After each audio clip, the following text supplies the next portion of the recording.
We'll guide you through how to use the Dropbox for Gmail add-on to streamline your email attachments. If you find this helpful, consider subscribing and liking the video. First, open your web browser and go to the Gmail website, then log into your account. Once you're in, look over to the right-hand side of the screen where you see a plus icon in the sidebar. Click on that plus icon to open the G Suite Marketplace. Now, in the search bar at the top, type Dropbox for Gmail and hit Enter. You'll see the add-on appear in the list. Click on it to open its detail page and press the I install button. A dialog box will pop up asking for permissions. You'll need to grant these permissions for the add-on to work properly, so click Allow to proceed. Once installed, go back to your Gmail inbox, and now when you open an email, you'll see the Dropbox icon on the right side of your email interface.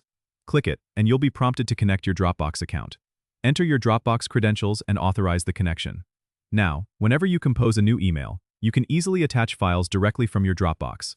Just click the Dropbox icon in the email composition window, and you'll have access to your Dropbox files.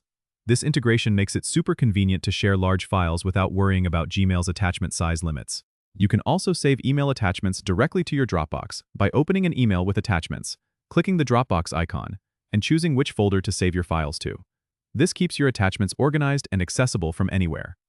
Don't forget to subscribe and comment if this helped you out.